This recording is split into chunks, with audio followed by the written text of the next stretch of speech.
Hello दोस्तों, स्वागत है आपका अपने ही यूट्यूब चैनल किस्से कहानियों की ऑडियो लाइब्रेरी पर।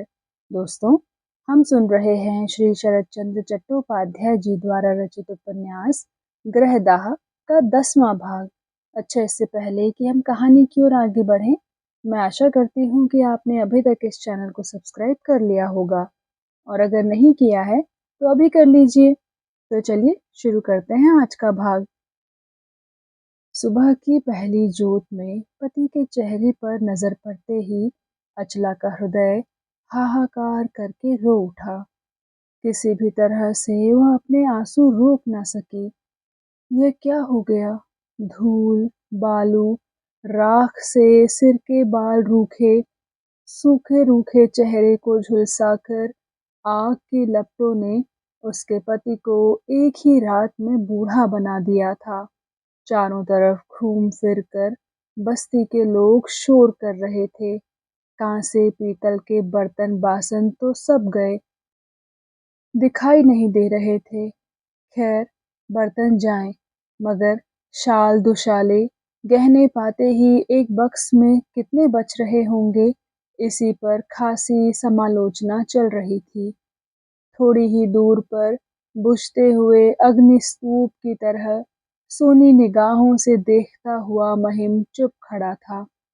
सुन वह सब कुछ रहा था, पर लोगों का कौतूहल मीटने जैसी मन की अवस्था नहीं थी। उस टोले के भिखू बनर्जी, जाने माने आदमी, बात की तकलीफ के कारण अब तक पहुंच नहीं पाए थे। अब लाठी के सहारे लोगों के साथ उन्हें आते देखकर महिम उनकी ओर बढ़ा। बनर्जी बाबू तरह तरह से विलाप करने के बाद बोले, महिम, तुम्हारे पिता को गुजरे थोड़े दिन हो गए, मगर हम दोनों दो नहीं थे, एक जान दो कालिब। महिम गर्दन हिलाकर उत्सुक आंखों ताकता रहा। पास ही घेरे के आड़ में सामान के पास अचला बैठी थी। वह भी उद्ग्रीव हो उठी। इतनी ही भूमिका के बाद बनर्जी बाबू कहने लगे, ब्रह्मा का क्रोध तो कुछ यूं ही नहीं होता बेटे। हम लोगों से पूछा तक नहीं, एक इतने बड़े ब्राह्मण के लड़के होकर क्या कुकर्म कर बैठे। महिम समझ नहीं सका। अपनी बात की विस्तार से व्याख्या करने के लिए अपने अनुचरों की ओर ताक कर वे कहने लगे, हम सभी यही कहा करते थे कि कुछ न कुछ होगा ही। भला और किसी पर ब्रह्मा का क्रोध क्यों नहीं उमड़ा? बेटे, ब्रह्म जो है, ईसाई भी वही हैं। साहब को कहते हैं ईसाई, और बंगाली हो तो ब्रह्म। यह हमसे, जिन्हें शास्त्र का ज्ञान है, नहीं छिप सकता। जो वहां मौजूद थे सबने हामी भरी। उत्साहित होकर वे बोल उठे, करने को जो चाहे करो बेटे, पहले इसका प्रायश्चित करके और उसे त्याग कर। महिम ने बात काट कर हाथ उठाकर कहा, रुकिए, आप लोगों का मैं अनादर नहीं करना चाहता, मगर ऐसी बात ना कहिए जो कि है नहीं। मैं जिन्हें ले आया हूँ उनके पुण्य से घर रहे तो ठीक, नहीं तो बार बार जल जाए, मुझे यह भी कबूल है। कहकर वह दूसरी तरफ चला गया। बनर्जी बाबू जमात के साथ कुछ देर हाँ किए खड़े रहे, फिर लाठी ठक ठकाते हुए घर लौट गए। मन ही मन जो कहते गए उसे जबान पर ना लाना ही बेहतर। अचला ने सब सुना। उसकी आंखों से आंसू की बड़ी बड़ी बूंदें टपकने लगी। जद्दू ने आकर कहा, माँ जी, बाबूजी ने कहा है आपसे पूछकर मैं पालकी कहार बुला दूं। बुला दूं? आंचल से आंखें पोंछकर अचला ने कहा, बाबू को एक बार बुलाओ तो जद्दू। जद्दू ने पूछा, और पालकी? अचला बोली, रहने दो अभी।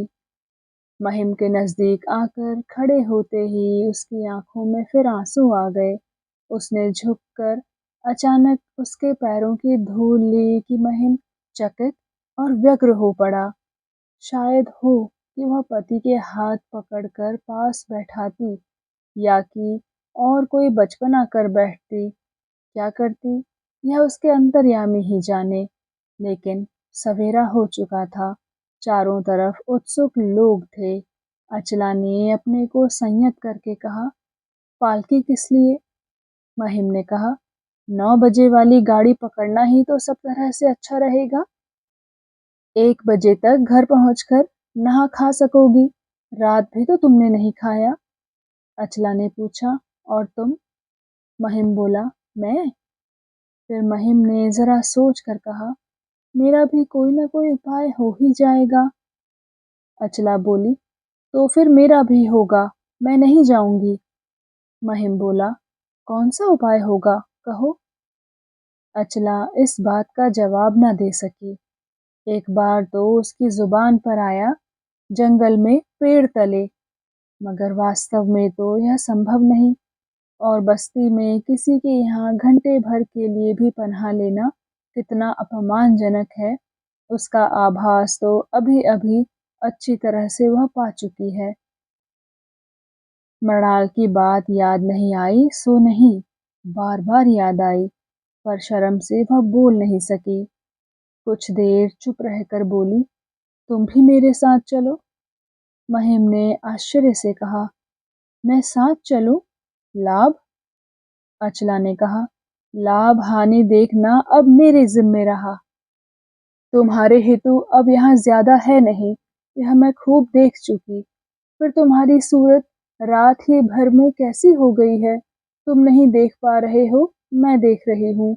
मेरा गला भी काट डालो तो भी तुम्हें यहाँ अकेला छोड़कर मैं नहीं जाऊंगी। महिम के मन में उथल पुथल होने लगी, लेकिन वह स्थिर ही रहा। अचला बोली, तुम इतना सोच क्यों रहे हो? मेरे गहने तो हैं, इनसे पश्चिम में जहां भी हो कोई छोटा सा मकान हम मजे में खरीद सकेंगे। जहां भी रहूं मुझे तुम भूखी ना मारोगे।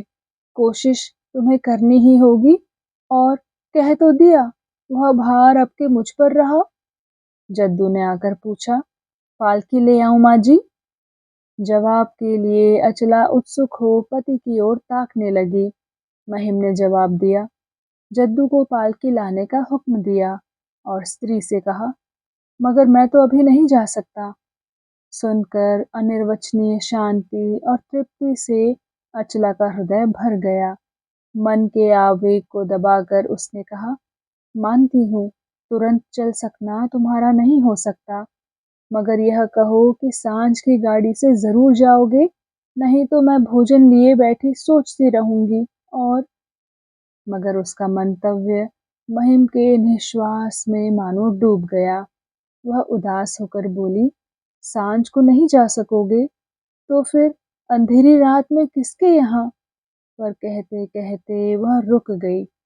जिसके यहाँ पति की रात बिताने की संभावना थी, उसकी याद आते ही उसका चेहरा फीका हो गया। महिम ने शायद उसके मन की बात नहीं समझी। पूछा, कलकत्ते में मुझे कहाँ जाने को कहती हो? अचला ने तुरंत जवाब दिया, क्यों, पिताजी के यहाँ?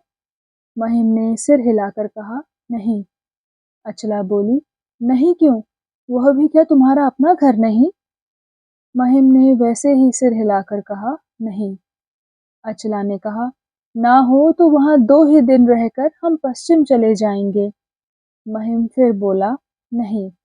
अचला जानती थी उसे डिगाना मुमकिन नहीं। कुछ सोचकर बोली, तो चलो, यहीं से हम पश्चिम के किसी शहर को चलें। मैं खूब जानती हूँ, मैं साथ दूंगी तो हमें कहीं तकलीफ ना होगी, लेकिन गहने तो बेचने पड़ेंगे। यह काम कलकत्ते के सिवा कैसे होगा? महिम दूसरी ओर देखता हुआ चुप हो रहा। अचला ने अकुलाकर पूछा, पश्चिम में तो बड़े शहर हैं, वहां भी तो बेचा जा सकता है। मेरे बक्स में लगभग 200 रुपए हैं, उनसे जाना तो हो ही जाएगा। चुप हो, जल्दी बोलो ना। महिम स्त्री की नजर की ओर ना देख सका, मगर जवाब दिया, तुम्हारे जेवर मैं नहीं ले सकूंगा अचला। कोई भारी धक्का खाकर अचला जैसे पीछे हट गई। बोली, क्यों नहीं ले सकोगे, जान सकती हूँ क्या? महिम ने इसका कुछ जवाब न दिया। कुछ देर तक दोनों निस्तब्ध हो रहे। अचानक अचला ने प्रश्नों की झड़ी लगा दी। संसार में पति क्या अकेले एक तुम ही हो? आड़े वक्त में आखिर वे कैसे लेते हैं? स्त्री का गहना रहता किस लिए है? इतने कष्ट से आखिर तुम इन्हें बचाने ही क्यों गए? यह कहकर टिन के छोटे से बक्स को हाथ से ठेल कर कहा, मुसीबत की घड़ी में ये काम ही ना आए तो यह बोझा ढोते फिरने से क्या लाभ? आग तो अभी जल ही रही है। मैं इसे उसी में डालकर निश्चिंत होकर चली जाती हूँ। तुम्हारे जी में जो हो वही करना। उसने आंचल से आंखें दबा ली। 2-1 मिनट चुप रहकर महिम ने धीरे धीरे कहा, मैंने सब सोच देखा है अचला, मगर तुम्हें तो मालूम है मैं कोई काम झोंक में नहीं करता, और कोई करे यह भी नहीं चाहता। तुम जो देना चाह रही हो उसे अपना समझकर मैं ले सकता तो आज मेरे सुख की सीमा नहीं रहती, लेकिन किसी भी प्रकार से ले नहीं सकता।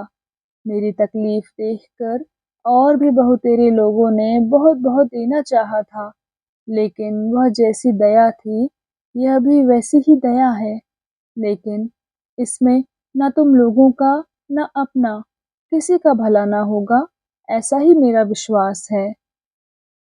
अचला और ना सह सकी। रोना भूलकर, शायद प्रतिवाद करने के लिए ही दोनों जलती आंखें ऊपर उठाकर स्वामी की नजर का अनुसरण करते ही देखा, थोड़ी दूर पर उन लोगों का जो पोखरा है उसी के घाट के पास वेदी बंधे नीम गाछ के नीचे हाथ पर सिर टिकाए सुरेश पड़ा पड़ा आसमान की ओर ताक रहा है। अचला के मुंह की बात मुंह में रह गई और उसका उठा हुआ सिर आप ही आप झुक गया। लेकिन महिम बहुत कुछ अपमानित सा अपने आप ही कहने लगा, यह नहीं कि मुझे कभी चैन नहीं मिलेगा, बल्कि बार बार तुम्हें वंचित करूं, हम में यही संबंध कभी नहीं हुआ। थोड़ी देर रुककर बोला, अचला, अपने को उजाड़ कर दान करने का दुख बहुत बड़ा है। सनक में कभी पल भर में वह किया तो जा सकता है, पर उसका नतीजा भोगना पड़ता है जिंदगी भर। मैं जानता हूँ, एक भूल के चलते तुम लोगों के अफसोस का हद्दो हिसाब नहीं। एक भूल और बन जाए तो ना तो कभी तुम खुद को माफ कर सकोगी ना मुझको। इस नुकसान को सहने का तुम्हारे पास कोई संबल नहीं। इस बात का पता मुझको आज चाहे ना चले, 2 दिन बाद चलेगा, इसलिए तुमसे मैं कुछ भी नहीं ले सकता। ये बातें अचला के कलेजे में चुभी। पति की नजरों में वह कितनी पराई है, इस बात का अनुभव उसने आज जितना किया और कभी नहीं किया था, तथा साथ ही साथ मृणाल की याद आते ही वह गुस्से से भर उठी। वह भी सख्त होकर बोल उठी, इतनी देर से तुम मुझे जो समझा रहे हो वह मैंने समझा। शायद हो कि तुम्हारा कहना सही है, या तुम्हारा मुंह देखकर दया से ही मैंने अपना सर्वस्व देना चाहा था। शायद 2 दिन के बाद वास्तव में ही मुझे इसके लिए पछताना पड़ता। सब सही है, लेकिन देखो, दूसरों के मन की भावना को समझ लेने की जितनी भी शक्ति तुम्हें हो, लेकिन तुम्हें समझा देने वाली बात भी है। स्त्री की चीजों को जबरदस्ती लेने की बात तो जाने दो, हाथ फैलाकर ही लेने का तुम्हें कौन सा सहारा है। तुमसे अब तर्क नहीं करूंगी। आज से मेरी यही सांत्वना रही कि इतनी सी विवेक बुद्धि तुम में है, लेकिन मैं जहाँ कहीं भी रहूं, कभी न कभी सारा कुछ तुम्हें समझना ही पड़ेगा। और हथेलियों से मुंह छिपाकर उसने अपनी रुलाई रोकी। 9 बजे की गाड़ी से सुरेश भी घर लौट रहा था। रात की अगलग्गी ने उसे कैसा तो कर दिया, उसे मानो किसी से बात करने की शक्ति ही न थी।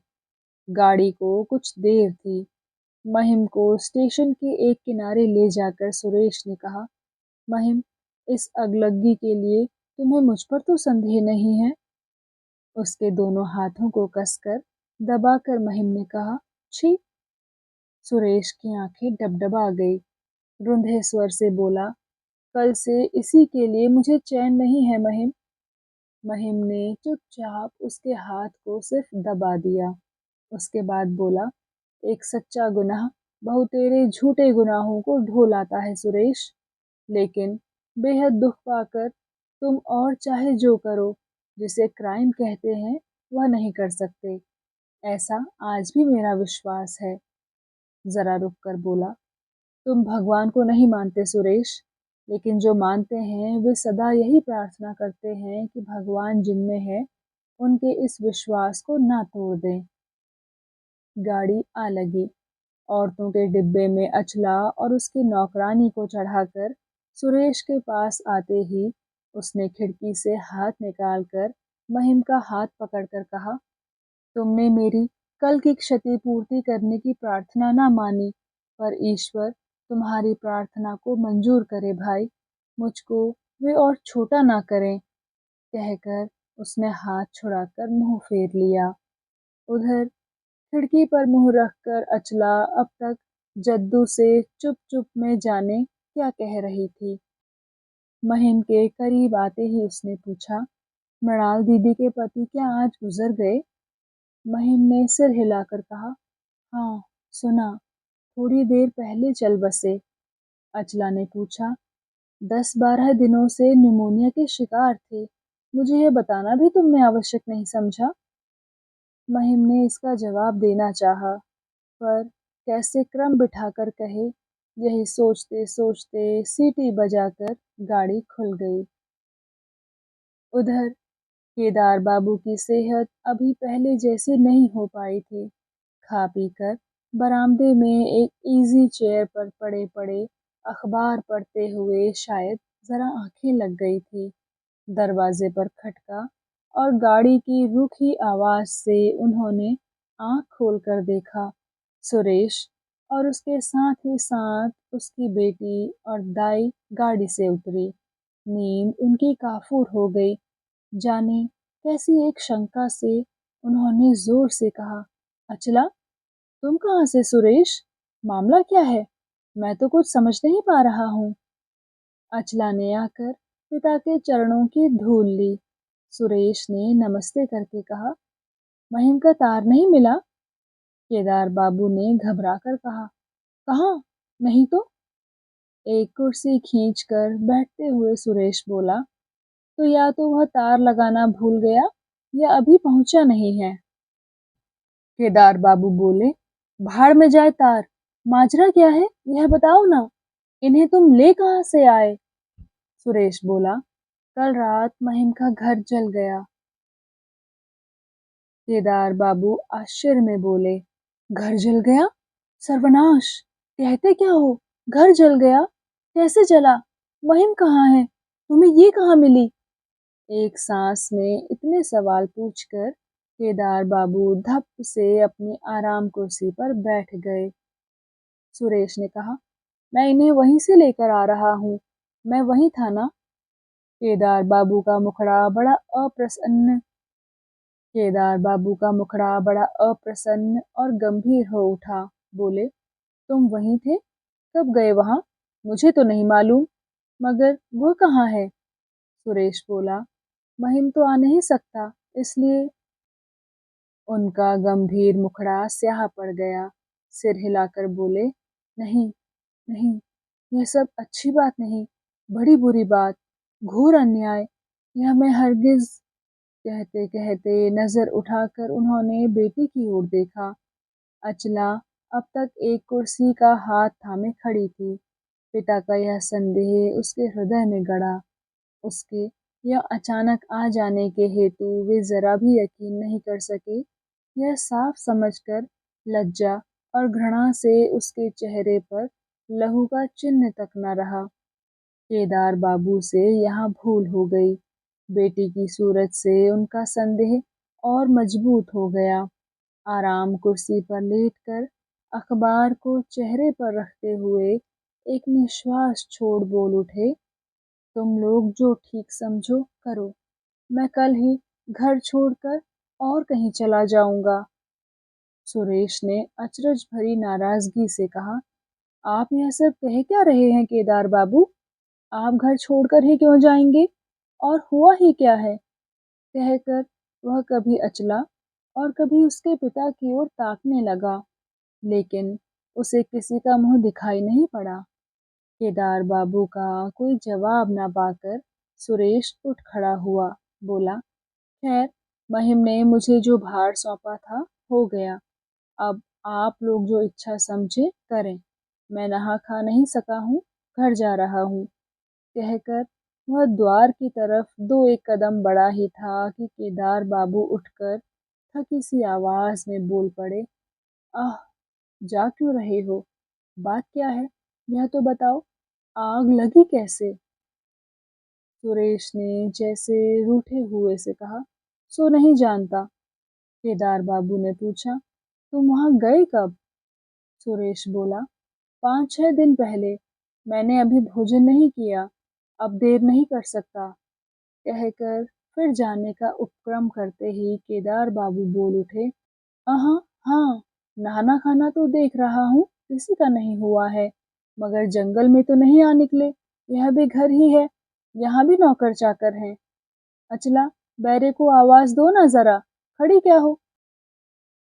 बैठो बैठो सुरेश, माजरा क्या है, खोलकर ही बताओ। सुरेश पलटकर बैठ गया, जरा चुप रहा, फिर बोला, रात सो रहा था, महिम की चीख पुकार से निकला, देखता हूँ कि सब धूं धूं जल रहा है। फूस की छौनी, बुझाने का उपाय न था। वह बेकार कोशिश किसी ने की भी नहीं, सब राख हो गया। केदार बाबू उछलकर बोल उठे, हैं, सब जल गया? कुछ भी निकाला ना जा सका? अचला के गहने? सुरेश बोला, वे बच गए। केदार बाबू ने कहा, गनीमत। कहकर एक लंबा निश्वास छोड़कर वे बैठ गए। कुछ देर चुप रहकर बोले, फिर भी आग लगी कैसे? सुरेश ने कहा तो आपसे, इस बात का पता अभी नहीं चला है, लेकिन इतना मैं देख आया कि गांव में उसका खास कोई हितू नहीं है। केदार बाबू ने पूछा, नहीं है? सुरेश बोला, नहीं। केदार बाबू और कुछ नहीं बोले, बड़ी देर तक चुप बैठे रहे। आखिर एक गहरा निश्वास छोड़ते हुए उठकर बोले, जाओ नहा लो सुरेश, अब देर न करो, देखूं चलकर क्या कुछ बना रहा है। और उसे साथ लेकर कमरे से बाहर चले गए। खान पान के बाद भी उन्होंने सुरेश को जाने नहीं दिया। एक आराम कुर्सी पर वह अधनिंदाया पड़ा था। अचला वही जो नहाकर अपने कमरे में दाखिल हो दरवाजे को बंद किए रही, सो उसका पता नहीं। चैन ना थी सिर्फ केदार बाबू को। अब तार आने ना आने का कोई मतलब ना था, लेकिन उसी के लिए बेताबी से इधर उधर करते हुए शाम के समय सोना ठीक नहीं है कहते हुए उन्होंने बेटी को बुलवाया और बोले, तुम लोगों ने तो बताया उसने तार भेजा है। तार भेजा है? कहाँ? कुछ पता तो नहीं उसका। तुम लोग ट्रेन से चलकर आ पहुंचे और तार की खबर अभी तक नहीं पहुंची। अच्छा ठहरो, देखता हूँ। बेटी के उत्तर का इंतजार किए बिना ही वे चप्पल फटफटाते हुए तेजी से नीचे उतर गए और थोड़ी ही देर में नीचे से उनकी तेज आवाज सुनाई देने लगी। अचला की दाई से वह तरह तरह की जिरह करने लगे और वह बेचारी अचरज से बार बार प्रतिवाद करने लगी, जी, अपनी आंखों देखा है, आग लगी, घर द्वार राख हो गया। आप क्या कह रहे हैं, नहीं जला है? सोच देखें, आग ही नहीं लगी तो घर दरवाजा जलकर राख कैसे हो गया? सुरेश सब सुन रहा था। नजर उठाकर उसने देखा, चौखट पकड़े खड़ी खड़ी उड़े हुए चेहरे से अचला एक एक बात को पी रही है। सूखे उपहास के ढंग से उसने कहा, तुम्हारे बाबूजी को हो क्या गया, बता सकती हो? अचला ने चौंक कर देखा, कहा, नहीं। सुरेश बोला, मैं बेखटके कह सकता हूँ, उन्हें यकीन नहीं आया। उनका ख्याल है आग लगने का किस्सा हमने गढ़ लिया है। फिर जरा देर थम कर बोला, असली बात का पता आखिर एक ना एक दिन चल ही जाएगा, लेकिन उनका संदेह कुछ ऐसा है कि मेरा यहाँ आना असंभव हो उठा। अचला ने उदास होकर पूछा, आप क्या अब नहीं आएंगे? खड़े होकर सुरेश ने कहा, मुमकिन नहीं लगता है। आखिर मेरा भी तो कुछ आत्मसम्मान है। किसी आदमी से मेरा बैग मेरे यहाँ भिजवा देना। अचला ने सिर हिलाकर कहा, अच्छा, लेकिन उसके यहाँ आने न आने के बारे में एक शब्द न बोली। सुरेश बोला, कल सवेरे ही भिजवा देना, बहुत सी जरूरी चीजें हैं इसमें। और केदार बाबू की राह देखे बिना ही चला गया। लौटने पर केदार बाबू कुछ चकित जरूर हुए, लेकिन मन में नाखुश हुए हैं ऐसा ना लगा। रात काफी देर तक बिस्तर पर करवट बदलते रहने के बाद अचला उठ बैठी। जी में आया, बरामदे में टहलती हुई वह बाहर के लोगों को सड़क पर आते जाते देखकर थोड़ी अनमनी हो जाए। कमरे के उस ओर वाले दरवाजे को खोलकर वह बरामदे में पहुंची। देखा, बैठक की रोशनी अभी जल रही थी। पहले यह जी में आया कि नौकर शायद गैस बंद करना भूल गए, लेकिन कुछ ही दूर बढ़ने पर पिता की आवाज कानों में पड़ने से उसके आश्चर्य की सीमा न रही। वे सदा 10 बजते बजते सो जाते, मगर आज 10:30 बज गए। तुरंत दाई की आवाज सुनाई पड़ी।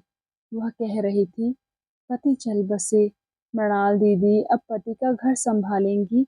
मुझे तो ऐसा नहीं लगता बाबू। मेहमान से दादा पोती का कैसा रिश्ता है वही जाने। केदार बाबू करके रह गए। अचला समझ गई, इसके पहले काफी बातें हो चुकी हैं। मृणाल के बारे में, महिम के बारे में, उसके बारे में, बाकी कुछ नहीं छूटा है। लेकिन कहीं अपने बारे में अपने ही कानों निहायत कटु बातें सुननी पड़े, इस डर से वह जैसे चुपचाप आई थी वैसे ही चुपचाप चल देना चाहने लगी। लेकिन जाने किस बात ने लोहे की जंजीरों से उसके पांवों को बांध दिया। कुछ देर चुप रहकर केदार बाबू ने पूछा, गरज की दोनों में पटी नहीं, यह कहो। दाई बोली, रत्ती भर नहीं, तिल भर नहीं बाबू, एक दिन भी नहीं। इस दाई को आज तक अचला नादान ही समझती थी। आज पता चला, अकल उसे किसी से भी कम नहीं। केदार बाबू मिनट भर चुप रहकर फिर बोले, तो कल रात किसी को खाना नसीब नहीं हुआ क्यों? सुरेश के जाने के बाद से लगभग लड़ते झगड़ते ही बीता। दाई का जवाब सुना ना जा सका, लेकिन पिता की बात से ही समझ में आ गया कि गर्दन हिलाकर उसने क्या राय जाहिर की, क्योंकि दूसरे ही क्षण केदार बाबू एक गहरा निश्वास छोड़कर बोले, मैं पहले ही जानता था कि एक दिन यह नौबत आएगी। आजकल के लड़के लड़कियां माँ बाप की बातों की तो परवाह करते नहीं, नहीं तो मैं तो करीब करीब सब राह पर ले आया था। आज उसे चिंता किस बात की होती? कहकर उन्होंने फिर एक निश्वास फेंका, वह भी साफ सुनाई पड़ा। दाई ने पूरी हमदर्दी के साथ छूटते ही कहा, आप ही कहें बाबू, नहीं तो आज चिंता किस बात की थी? कैसे तो एक गंवई गांव में माटी का घर, वह भी ना रहा, और मेहमान भी तो। कहकर उसने बात को अधूरा ही रखकर एक लंबे निश्वास से काफी दूर तक ठेल दिया। नसीब। कहकर केदार बाबू कुछ देर चुप रहे, फिर खड़े होकर बोले, खैर तू जा। उसे रुखसत करके बत्ती गुल करने के लिए वे बैरे को पुकारने लगे। अचला पांव दबाए धीरे धीरे अपने कमरे में जाकर पड़ रही। पिता की उदारता, उनकी सज्जनता बोध की धारणा कभी भी उसके मन की ऊंची नहीं रही थी, लेकिन वह इस हद तक नीचे है कि वे घर की दाई से भी अकेले में ऐसी चर्चा कर सकते हैं। अचला यह नहीं सोच सकती थी। आज उसका मन छोटा होकर जमीन पर लौट रहा था, पर उसका पति, उसका पिता, उसकी दासी, उसका मित्र, सभी जब उसकी तरह धूल में लुटे पड़े हैं, तो किसी का सहारा लेकर जो वह कभी इस गिरावट के ऊपर भी उठ सकेगी, इस भरोसे की वह कल्पना तक नहीं कर सकी। तो दोस्तों, कैसा लगा आपको आज का भाग कृपया कमेंट सेक्शन में आकर ज़रूर बताइएगा। मैं मिलूंगी आपसे इसी कहानी के अगले भाग के साथ। तब तक के लिए धन्यवाद।